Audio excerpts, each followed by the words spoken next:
Luckily at the flea market I pretty much tripped over this, picked it up really cheap, and managed to get it into my friend's SUV. We got it home, and when I started looking it over, I realized it probably had not been put together properly, either by the gentleman that had owned it or wherever it was manufactured. And I found everything basically loose or improperly adjusted or not even put together. For example, I wanted to test the runouts on these wheels here, and they were just loose as all can get out. They were just flopping back and forth. The slower wheel here wasn't even tight. The bolt wasn't tightened down on it. The upper one, it moves up and down on the adjuster there. Well, there's an Allen screw on the back side of that adjuster that brings this in snug so that that wheel stays fairly tight against the backing plate there, so that I could take the slack out of that. So I got the slack taken out of that, got the slack taken out of this, and then I thought, you know, as long as I'm at it, let's test run out on this saw. The top I tested, it had about 5 thousandths run out as I turned it, and the lower was quite a bit worse. I'll turn it on here, and if you can see it, I'll bring it in here. We're looking at about 8.5, 9 thousandths of run out on that wheel as it turns. Now, that may not seem like an awful lot. If you take into account that you're running about 4 or 5 on the top, you're getting a total, if they're opposing each other, of about 13 thousandths. To me, that's quite a lot when you consider that these wheels are cast iron or steel. I'm not sure yet, I haven't gotten them off of here, but they feel cast. When you consider that these wheels are solid, unlike on your horizontal or your vertical bandsaw, which have a rubber or neoprene strip on them to take up some of that movement, these don't. These are solid. So as they turn and that blade is tightened up, it keeps putting flexations or stresses against that saw blade, which isn't good. And I've read and listened to guys already online that are saying, oh, I'm getting stress fractures and cracks in my saw blade, they're breaking, so on and so forth. And I get that. Maybe some of these guys or some of the gentlemen online aren't breaking in their blade at first, but I've taken blades on a really good saw like that Kalamazoo and never really wasted any time with a break-in period. I just simply started using it and I could get it to last for a good long time. So I'm thinking of taking these wheels off and seeing about truing them up, because I think every little bit that you can do to make these more accurate and better is going to improve your blade life. So I think the name of the game for us is going to be to get this to a level to where we can put a blade on there and try to make it work. Okay, so let's go ahead and start by getting this bottom wheel off. There goes the bolt. And look at that, slipped right off. There's the key right there. Don't know who's that. There's the wheel. Yeah, that's obviously casting. It's obviously casting. Before I went and did the run out on that, I cleaned up both these wheel faces just to make sure there was nothing on there. Used a little bit of sandpaper and Scotch-Brite. Alright, that might do it just like that. So let's get this turning slow and see what happens.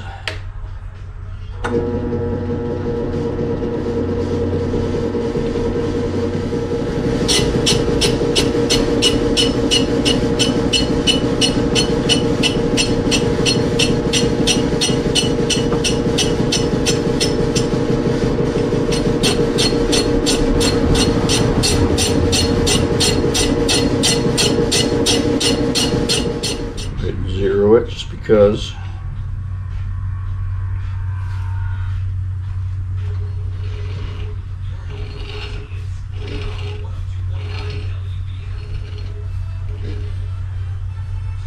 That's a low spot right there. Well, I took it down about 4.5. Let's take a little bit more off.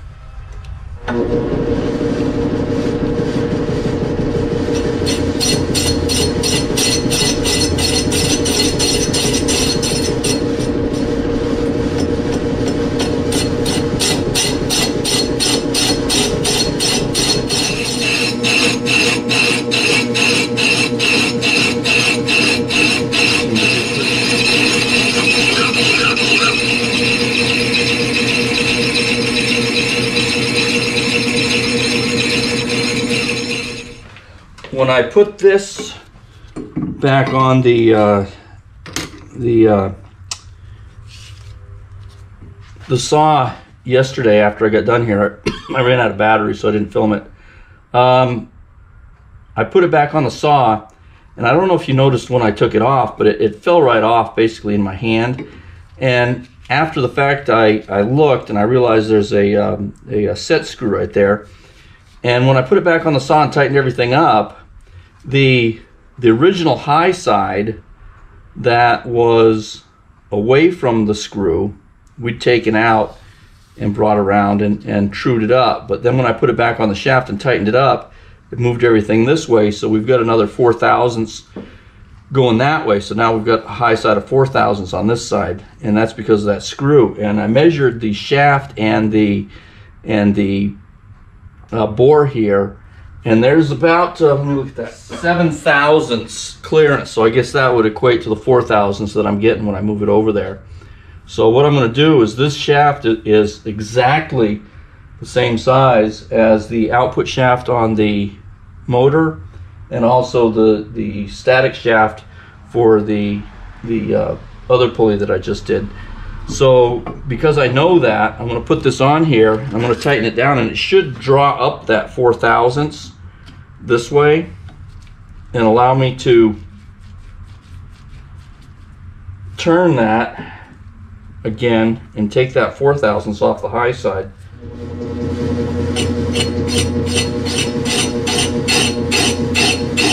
Yeah, see that? It's hitting every time that screw comes around, just like clockwork. Bam, bam, bam, bam, bam. Definitely put 4/1000 on this side. I don't know if anybody noticed, but when I put it together, I went ahead and used a power tool here. I simply just put the pulley on, put the nut on, or put the bolt on, and whacked it in before I tightened up the set screw, the grub screw. And after I thought about it for a little bit, I got to thinking maybe what I'd done was I locked that pulley somewhere near center, or closer to center on that shaft than it needed to be. I thought the shaft might be warbled out a little bit. So what I did was I loosened it, loosened up the grub screw, tighten the grub screw back down after I spun the pulley around a couple times, tighten the grub screw back down, then tighten the bolt back in, came back in with the dial indicator, and lo and behold, I was down to about 2/1000. 2/1000 doesn't sound like a lot, but I was hoping for 0. So my next thought was, well, you know what, maybe we have a little bit of play or run out in the shaft. Maybe the shaft isn't completely straight. I decided to take a look inside the gearbox here, maybe see if there's any run out and play.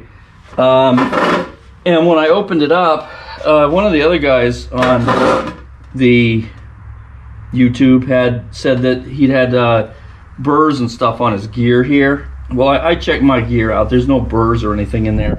But if I turn this, once I start turning this, if you look, the oil, and I'm going to bring this in a little bit closer. If you look in there, the oil, notice it turns 2 different colors. It's turning gold and black.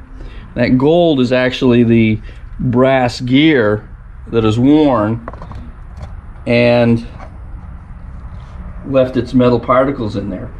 And brass in its own right is soft, so it shouldn't be that big a deal. But when I reached in here and dug my finger out, I noticed there's some grit in there, and that grit is not brass. So this gear is smooth. This is smooth as it's going to get, and this here, I don't know if that's leftover casting. I can feel that down in there. I don't know if that's leftover casting or metal that's worn off somewhere, but nonetheless I decided, you know what, I've got it apart, let's go ahead and change the oil. On these, this isn't a high precision instrument, so you don't need to go out and buy fancy oil. I got this cheap stuff at the Big W, $4.60. It'll work just fine for our application. So what we're going to do first is clean this out, get all that nasty oil out of there, clean it up, put some fresh oil in, and then we can go from there, continue our testing. Where did my, here it is. So what I'm going to do is I'm going to just Suck all that out of there first. Look at that. Can you see that? Can you see all the brass that's in there? Look at the crud that's in there. I don't know if that's catching it on the camera. That's just disgusting. Magic spray. Just to loosen up any particles and leftover in there. Allows us to see the gears a little bit better too. That gasket doesn't look too bad. I was originally going to come in here and put a cork gasket in, but I think I'm just going to let that be for now. I'll probably be back in here in 6 months to look at that. And so all the teeth are there. There's no burrs. So I'd say that's probably all right. Oh yeah, this saw wouldn't set down all the way. I was playing with it the other day, and I was trying to get it to come all the way down as if it was going to make a complete cut, and hitting the off switch here, it wouldn't do. And the little tab here was moved all the way down, but it just wouldn't push that switch down. And as I moved it up and down, I noticed that there was a rubbing guard right here onto the casting. That guard was holding the saw from coming all the way down. It wouldn't even come down to its stop. And the gentleman that I bought it from said, yeah, put something underneath that so it'll cut all the way through. Well, I can see why. And I thought about it and thought about it. Maybe I should take the guard off. Maybe I should do this or that. And then I remembered I used to be a body man for a while, so I got out the old persuader here and went cha-kunk, gave her a little adjustment, a little attitude adjustment, and boom, it came all the way down, turned off the switch, and worked just as good as it should. So that gasket, I'm not going to put any sealant on that because, like I said, I'm probably going to come back in here in a while and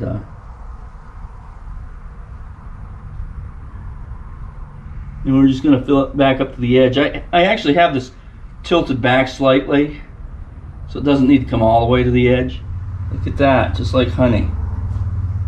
It turns nice and smooth now. Hopefully there's no grinding sediment in there anymore. So we'll get the cover back on. You don't want to overdo it either. It's starting to crush out a little bit, which is plenty. But I use one of these rare earth magnets just to hold it in place. Keeps everything clean.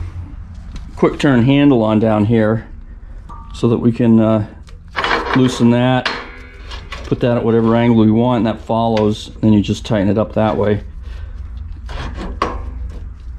And that way I don't have to reach under the saw. Another problem I found was this. Where this pad sits on here, it just wobbles back and forth, and there's no way to really bring it down taut.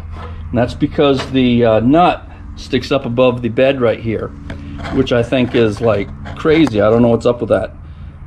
So what I want to do is fix that, and if you'll just bear me out here, we're looking at approximately 51 thousandths. 51 thousandths. When you turn this up like this, when it changes the position of the shaft, we're sitting at 31 thousandths. So that's a difference of 20 thousandths just up and down like this as you're going through the cranking motion. Not much I can do about the screw itself unless I want to replace it. So what I'm going to do is I'm going to take this nut out and I'm going to put it on the mill and I'm going to bring it down, what did I say, 51 thousandths, so that this pad lays flat against the base here. I flipped it over. I said I wanted to take this nut out because I want to take what we say, 51 thousandths off the head of that. So I flipped it over. This allows you also to see the tightening bolt that I made for it. It just goes on the top of the goes onto the nut that runs up through there. So, and you know, it just has a block out bolt on the top. Just put a brazed nut onto there, so it locks it as it comes around. So you don't have to have two hands to do that. So this here was nothing more than a standoff for I think it was a Cummins exhaust manifold, and that was a standoff, and I used that. I just took a socket and welded some 1018 on there, and then used a 3/8 bolt up through here just to lock it in place. And I got her flipped over. I wanted to show you this piece of pipe I put on here. This is just a piece of water pipe with some bigger clamps that I put on here to protect the cable as it runs past this point here. And I was kind of concerned not that it could wobble around and get caught up with anything. What I was really concerned about was metal shavings and oil. So the nut, that's what I'm aiming for next. It looks like all I have to do is take this this end off here and screw it off. Let's find out.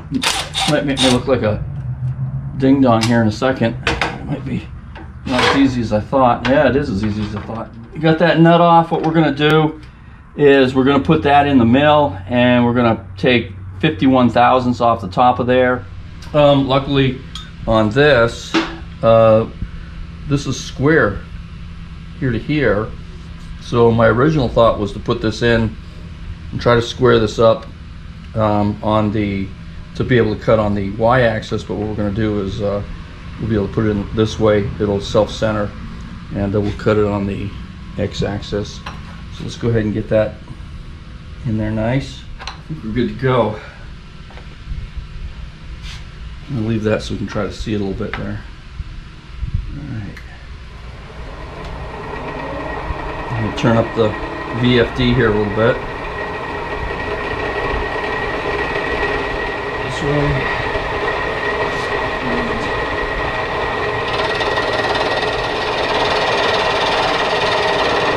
Alright, that's that out of the way. I'll have to clean that up. I should have put something down for that. Nice and clean. Very good.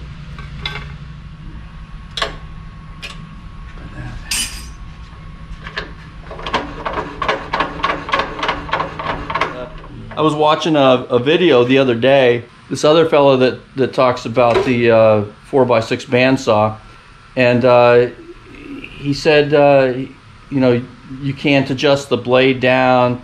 You know, you got to step the material up and this sort of thing. The fellow I bought it from said he was putting wood underneath the things that he was cutting to get them to cut through.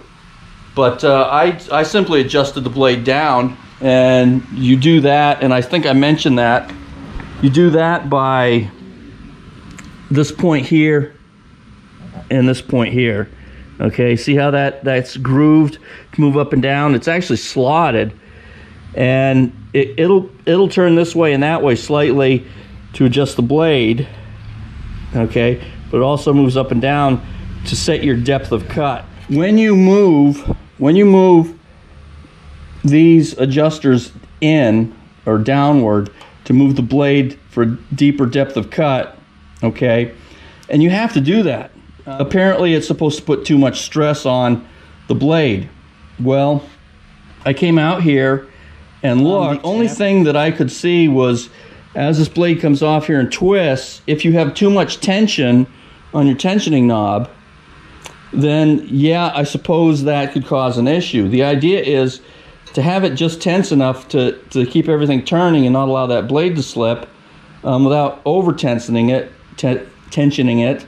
Otherwise, you're putting too much stress through the rollers. But other than adjustments, I can see no reason why this doesn't work out just fine. The blades track true on the wheels. I've come back behind here like this. I try to keep them set out about 10 thousandths from the back face of the wheel when I set the tracking on the back here, and it works just fine. I have absolutely beautiful cut throughs. If they're adjusted up to full height, no, it won't cut all the way through. Part of your blade's not going to make it through. But if you set that down slightly, it'll take that blade right down. There's even more adjustment in there. You could probably put a 1/4-inch blade in there and adjust it down so it would cut through. I don't know if you'd want to, but I'm sure you could. But I don't see anything that's over-stressing in here. And like I said, the blade has lasted cut after cut after cut without issue, and continues to do so. So again, from Florida, Don out.